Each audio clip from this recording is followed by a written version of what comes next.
75e lettre de Sénèque à Lucilius.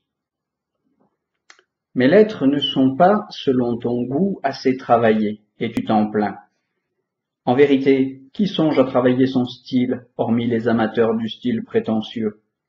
Ma conversation, si nous nous trouvions en tête-à-tête paresseusement assis, ou en promenade, serait sans après, d'allure facile. Et telle, je veux que soient mes lettres. Elles n'ont rien de recherché, rien d'artificiel. S'il était possible, j'aimerais à te laisser voir mes pensées plutôt qu'à les traduire par le langage. Même dans une conférence en règle, je ne frapperai pas du pied, je n'étendrai pas le bras en avant, je ne hausserai pas le ton, laissant cela aux orateurs et jugeant mon but atteint, si je t'avais transmis ma pensée sans ornement ni platitude. Par-dessus tout, j'aurais à cœur de bien te faire comprendre que tout ce qu'il m'adviendra de dire, je le pense, que non content de le penser, je l'aime. Les baisers que l'on donne à ses enfants ne ressemblent pas à ceux que reçoit une maîtresse. Et toutefois cet embrassement si chaste, si retenu, laisse assez transparaître la tendresse. Assurément, je ne condamne pas à un air de sécheresse et d'aridité des entretiens qui porteront sur une aussi haute matière.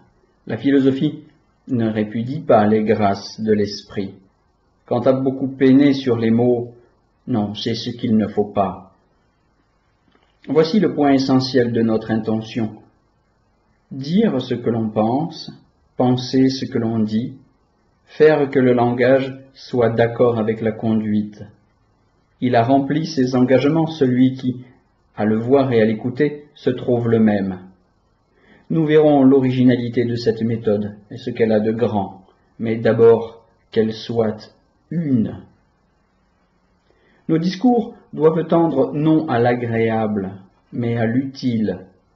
Si toutefois l'éloquence vient sans que l'on s'en mette en peine, si elle s'offre d'elle-même ou coûte peu, admettons-la, et qu'elle s'attache à de très belles choses, qu'elle soit faite pour montrer les choses, plutôt que pour se montrer.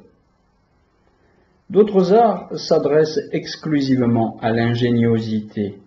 Ici, on ne travaille que pour l'âme. Le malade ne se met pas en quête d'un médecin doué d'éloquence. Néanmoins, s'il se trouve que ce même homme qui sait guérir discourt avec grâce sur le traitement à suivre, le malade s'en accommodera. Mais ce ne sera pas une raison de se féliciter s'il est tombé sur un praticien qui, outre son talent, est un discoureur habile. Le cas ressemble à celui d'un bon pilote qui serait par-dessus le marché beau garçon. Pourquoi vouloir me chatouiller et charmer l'oreille? Il s'agit d'autre chose. C'est le cautère, le bistouri, c'est la diète qu'il me faut.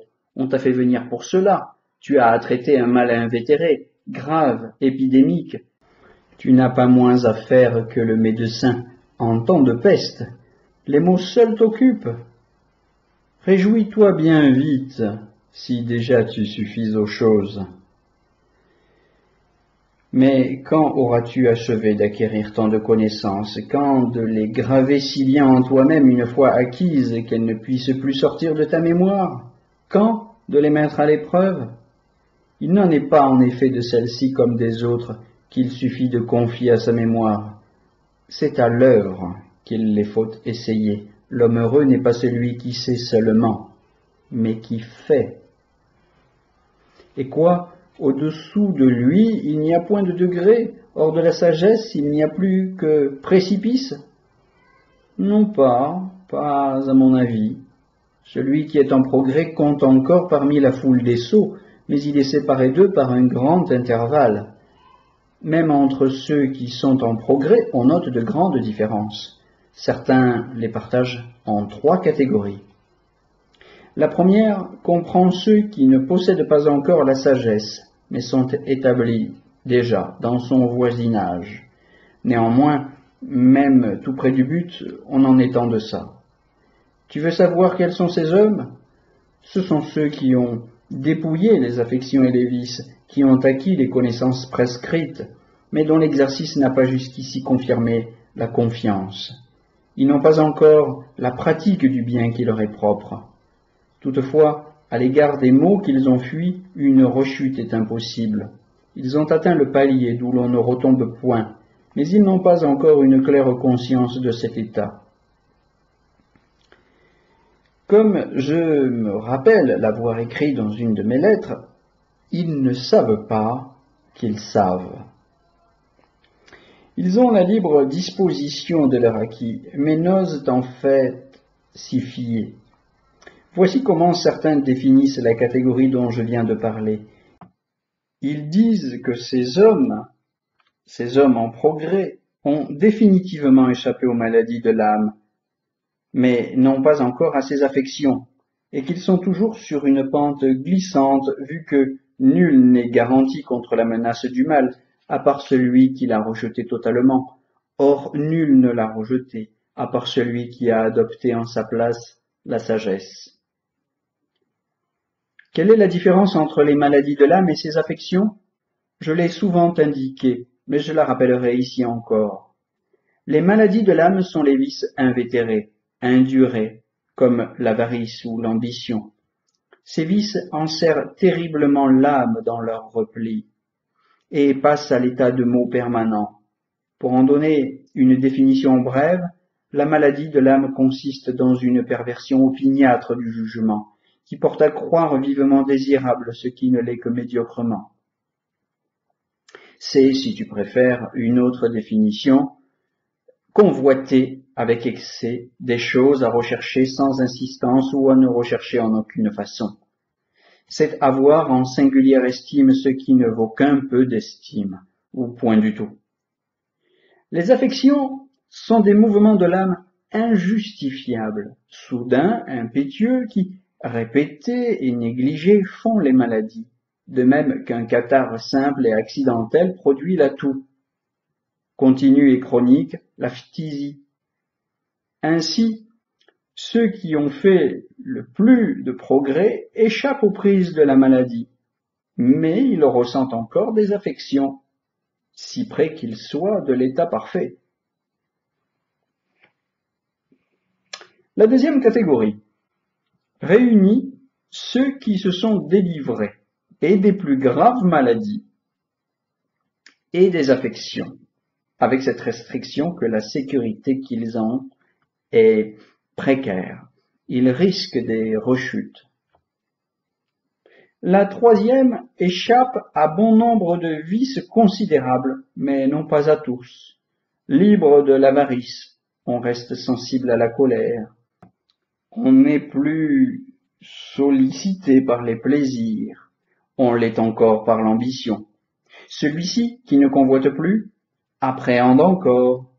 Dans la peur même, il sait tenir tête à certaines menaces, mais il succombe à d'autres. Il méprise la mort et tremble devant la douleur. Ce dernier rang de la hiérarchie mérite quelques réflexions. Nous n'aurons pas à nous plaindre si l'on nous accorde l'entrée dans ce groupe.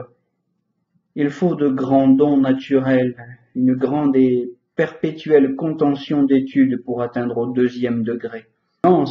Mais la troisième nuance elle-même ne mérite pas le mépris. Songe à toutes les méchancetés que tu vois se faire autour de toi. Regarde combien peu il est de forfaits sans exemple, comme de jour en jour la perversité progresse, combien de manquements sont commis soit dans la vie publique, soit dans la vie privée. Tu comprendras que nous obtenons suffisamment en ne comptant pas parmi les pires. Mais diras-tu, j'espère pouvoir me classer mieux encore. Je le souhaiterais pour nous, plus que je n'oserais le promettre. Nous avons un handicap initial. Nous marchons à la vertu en nous débattant au milieu des vices. J'ai honte de le dire, nous ne cultivons notre moralité qu'à nos moments perdus. Et pourtant, quelle récompense nous est assurée si nous rompons tout net avec nos empêchements, avec nos mauvaises tendances si tenaces. Dès lors, ni la cupidité ni la crainte ne nous feront reculer. À l'abri des terreurs harcelantes, des séductions du plaisir, nous ne tremblerons ni devant la mort ni devant les dieux. nous comprendrons que la mort n'est pas un mal et que les dieux ne sauraient nous faire de mal. Il y a autant de faiblesse chez celui qui fait souffrir que chez celui qui souffre. Les êtres les meilleurs sont incapables de faire souffrir. Dégagés de la fange d'ici-bas, parvenus à ce plan supérieur et sublime, là-haut nous trouverons ce qui nous attend, la tranquillité de l'âme, et toute erreur étant bannie, une totale liberté. Mais me diras-tu, qu'est-ce que la totale indépendance? Ne pas craindre les hommes, ne pas craindre les dieux, ne rien vouloir d'immoral, rien d'immodéré, avoir tout pouvoir sur soi-même, inestimable bien que d'arriver à s'appartenir.